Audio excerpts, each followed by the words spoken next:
この動画を見ると、綺麗すぎる最高のビーチへ行きたい。感動するほどの海でシュノーケリングしたい。レンタカーなしで沖縄らしい海に行きたい。という願いが叶います。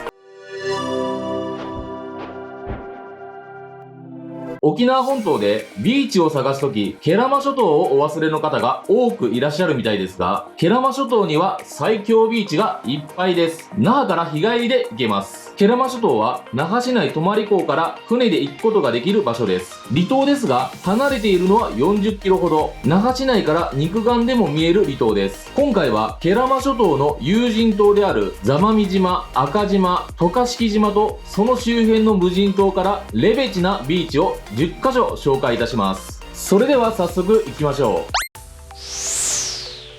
最初は渡嘉敷島。この島では3つのビーチを紹介いたします。まず、渡嘉敷島の場所と行き方の説明からです。那覇市泊港から高速艇35分、フェリーで70分。慶良間諸島で一番東にある有人島です。島の人口は約700人。島での主な移動手段はバスになります。レンタルバイクやレンタカーもあります。ただ、日帰りの場合、滞在時間は5時間から6時間程度。ビーチで遊ぶだけで時間が終わってしまいます。よって、バスや送迎車などの移動で十分だと思います。渡嘉敷島で最初にご紹介するビーチは、アハレンビーチ。渡嘉敷島の海水浴のメインビーチです。全長800メートルと渡嘉敷島で一番大きなビーチです。ビーチまでは路線バスもしくは日帰りツアーならショップ送迎など、渡嘉敷港からの移動時間はだいたい15分ぐらいです。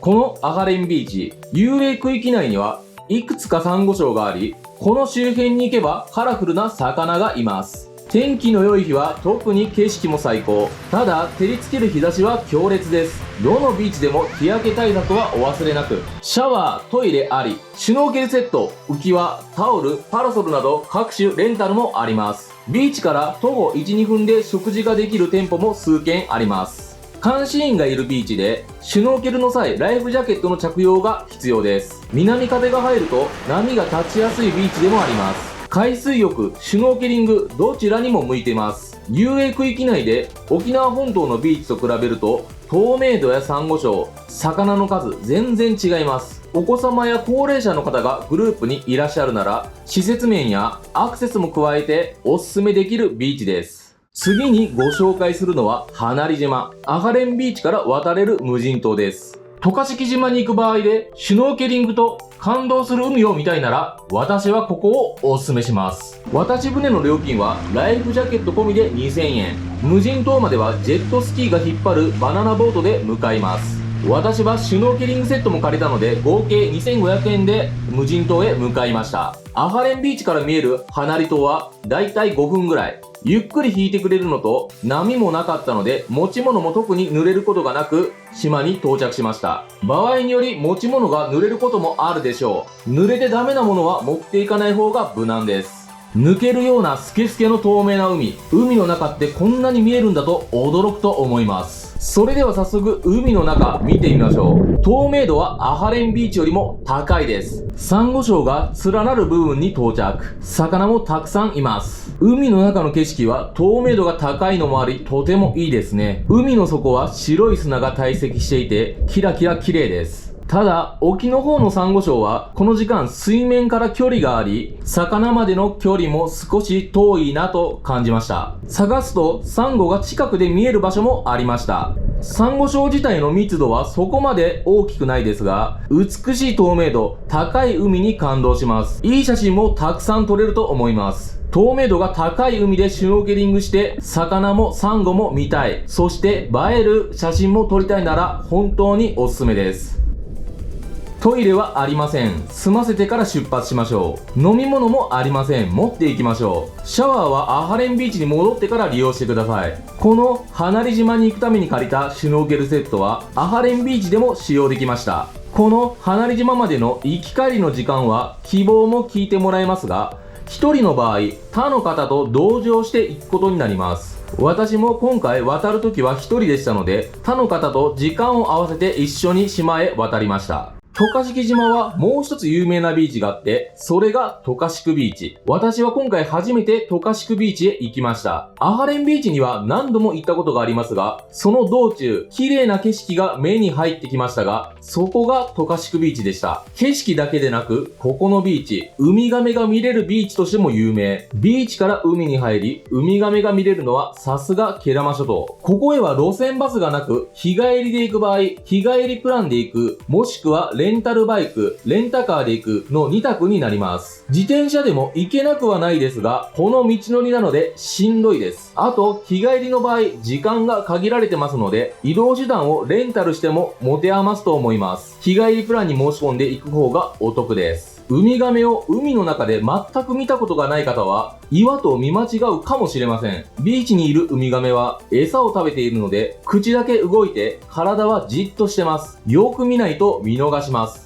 また、ビーチのどこにいるかはその日によって変わるので、遊泳区域外にウミガメがいると見れないということもあります。私は今回、絶対にウミガメが見たいと思ってましたので、ウミガメのシュノーケルツアーに参加しました。このウミガメツアー、開始3分で1匹目を見つけていただきました。合計2匹のウミガメを今回見ることができました。ウミガメがすぐ見つかり、時間も余ったので、魚がいるサンゴのポイントにも連れてっていただきました。終わった後、シュノーケル機材はそのまま利用することができました。生き物なので 100% ではないでしょうが、一度はウミガメが見たいという方におすすめです。渡嘉敷島に関しては、フェリーでも約5時間の滞在が可能。夏場は高速艇が混み、予約なしでは乗るのは困難です。その点、フェリーは空いていることが多く、座間味方面に行くより滞在時間も長く楽しむことができます。次は座間味島です。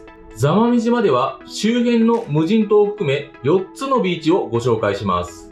先に座間味島の位置と行き方を簡単に説明いたします。那覇市泊港から直行の高速艇で50分、赤島経由で70分、フェリーだと120分かかります。慶良間諸島で一番北にある有人島です。人口約600人の島。こちらの島での移動手段もバスが多いです。往復高速艇であれば7時間ほど滞在時間があり、海だけでなく観光も楽しみたいという方はレンタルバイクがおすすめです。往復フェリーの場合は滞在時間が長くて4時間、片道高速艇の場合で5時間ほどです。滞在はそんなに長くいることができません。日帰りで海がメインなら路線バスで十分です。まずは座間味島でビーチといえば古座間味ビーチ。ビーチへは路線バスで10分弱。ビーチに降りる前のこの景色が最高です。大きな真っ白なビーチ。慶良間諸島の島々が見えるロケーションで別世界の景色が広がってます。ここにはトイレや有料シャワーなどの施設があり、各種レンタルも行えます。食事をする場所もあり、海水浴やシュノーケリングが楽しめる万人向けのビーチです。先日6月末に行った時、サンゴの育成の関係でビーチ右側のサンゴがある区画が遊泳区域の外になっていました。座間味村観光協会さんに確認すると、満潮時は遊泳区域を動かしサンゴも見れるようにされているとのことでした。確かに干潮時はサンゴを誤って傷つけてしまう可能性もあるので、サンゴを守っていく観点からすると仕方がないと思います。シュノーケリングメインでこのビーチへ行く場合、満潮付近で行かれることをお勧めします。続いてウミガメが見れるビーチです。アマビーチを紹介します。古座間味ビーチと逆の方向にバスで5分ほど。アマビーチへ向かう道は大した坂はないので、港から歩いても行けなくはない距離です。徒歩だとだいたい20分ほどになります。ウミガメは生き物なので必ず見れることはないんでしょうが、高確率で見れると言われる満潮時間に行ってみました。この日は天気が晴れたり曇ったり、砂地で波も吸ったので、海の中は少し濁っていました。もう少し沖に出ればサンゴもあるようですが、遊泳区域内には元気なサンゴはいないようで、ウミガメを見たい場合にここには来た方がいいと思います。私は到着後すぐに海に入り、20分ぐらいでウミガメに出会えました。慶良間諸島にはこんな感じでビーチでもウミガメに出会えるところがあるんです。海の中で一度もウミガメを見たことがない方、ぜひ満潮時間に行ってみてください。ここには潮見表を見ていくと良いです。そばにはキャンプ場があり、トイレ、シャワーあります。残り2つは無人島のビーチを紹介します。まずは安室島。安室島へは座間味港から渡し船で15分ほど。渡し船で行ける無人島の中で一番大きな島になります。無人島あるあるですが、行けるところまで歩いて行ってみよう。これはお勧めしません。陸には特に見るものは何もないです。ビーチと海を楽しむのに時間を使ってください。海の中は透明度が最高です。ビーチから数メートル先にサンゴがいっぱいです。その周りにはカラフルな魚がたくさん泳いでいます。次に、アゲナ宿島。アゲナ宿島は、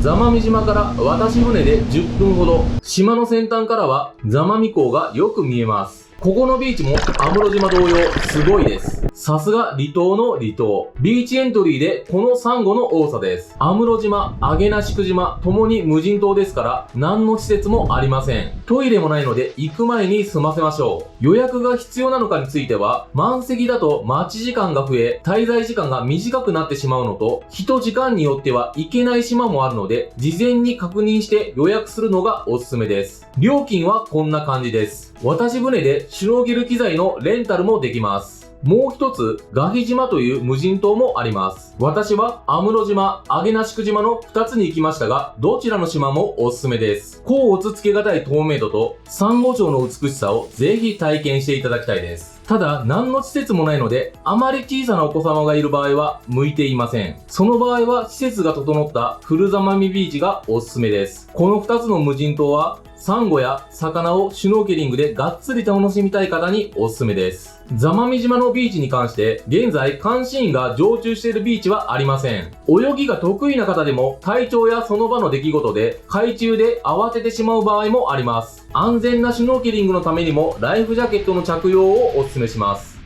もう一つの有人島、赤島。赤島では3つのビーチをご紹介します。赤島の位置と行き方に関して、那覇市泊港から高速艇で70分、フェリーで90分、慶良間諸島で一番西にある人口300人弱の有人島です。赤島での主な移動手段は徒歩か自転車になります。バスはありません。赤島に関しては徒歩で行けるビーチが多いです。赤島の日帰り滞在時間に関しては、現時点で9月までのダイヤが出ており、往復フェリーで4時間、7月8月は5時間、片道高速艇なら5、6時間ほど、往復高速艇で7時間ほどの滞在時間となります。高速艇は夏場は混み合い予約が取りづらいです。多くの方はフェリーで行くことになります。赤島は座間味島、渡嘉敷島よりもさらにゆったり、のんびりした離島です。一緒に行くメンバーがアクティブな方なら、この赤島、本当におすすめ。シュノーケル目的なら最高の島です。理由は、ビーチエントリーでの海の透明感や、サンゴ礁、魚の多さが全然違うんです。さらにそこへは徒歩、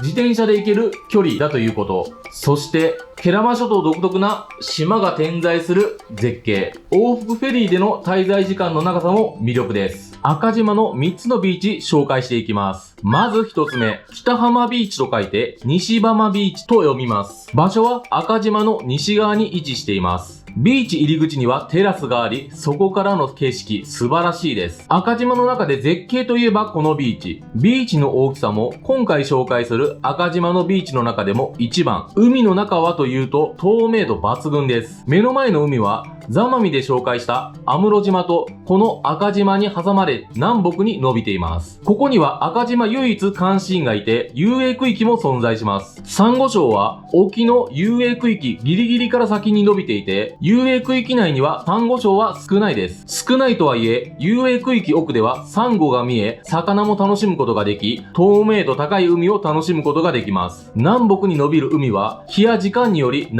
れがありいつの間にか流されているということがあります。特に遊泳区域ギリギリのところは足がつかず満潮時は砂浜から70メートル以上離れているのでライフジャケット着用の方が安全で楽です。トイレシャワーは最初に説明したテラスに上がったビーチ入り口にあります。食事をする場所もビーチ近くにあり海で使うレンタルの貸し出しもやっています。2つ目に紹介するビーチは赤島集落を西に進んだ先にあります日寿司ビーチ。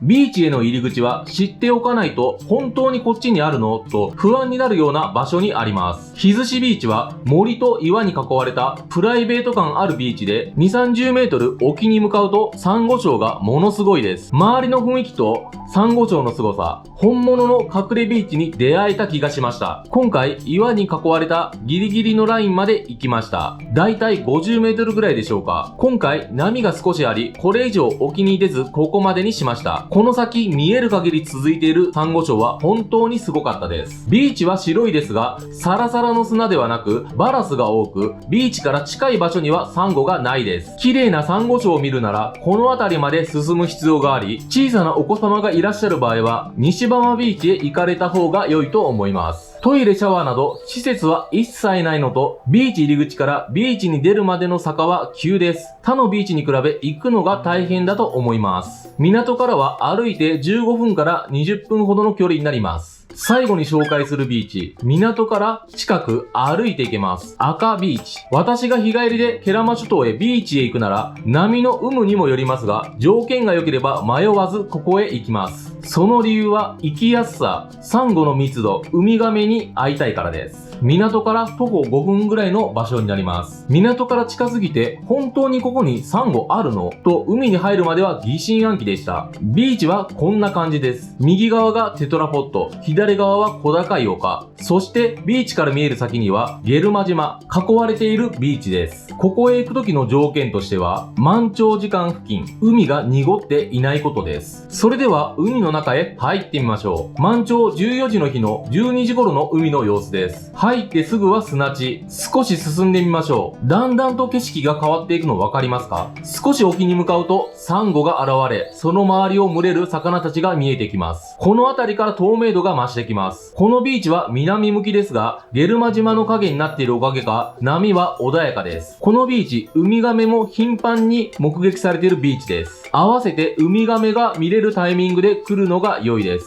そのタイミングが満潮付近。今回、運よく海に入って15分で最初のウミガメを見つけました。よく見ないと気づけませんが、海底で餌を探しているところでした。10分ほど眺めていましたが、息継ぎの時、近くに来てくれてとてもラッキーでした。ウミガメは息継ぎで水面に浮上します。餌を探したり、頻繁に動いている時は、息継ぎのスパンも短くなります。今回、赤ビーチには1時間ほどの滞在でしたが、透き通る海とたくさんのサンゴ、そしてウミガメを目撃でき大満足でした。同じ日の1時間後に西浜ビーチで海に入りましたが、西浜ビーチの方が透明度は高かったです。赤ビーチには施設は何もありません。海水浴だけなら西浜ビーチの方が良いと思いますが、ビーチエントリーでのシュノーケリングを楽しむなら赤ビーチか日寿司ビーチがおすすめです。最後にご紹介したビーチに行くまでの時間、費用などを一覧にしました。綺麗すぎるケラマ諸島のビーチが那覇から日帰り圏内だと知らない方もいらっしゃるようで、レンタカーを使わなくても沖縄最強クラスの美しい海を楽しめることを知っていただきたいと思い作成しました。夏の高速艇はかなり早めに取らないと乗船できません。この時期、多くの方はフェリーで行くことになります。長く楽しみたい方は渡嘉敷島か赤島が良いと思います。次に各ビーチまで行く時の泊港から各有人島までの船代を除く費用です。泊港からの船代と各島での移動費を考えると安くてもだいたい4000円以上必要です。ただ、ここケラマ諸島、それに見合うケラマブルーを含む美しい景観、サンゴ、それに群がる魚たちなど最高の時間を楽しむことができます。今回もご視聴いただきありがとうございました。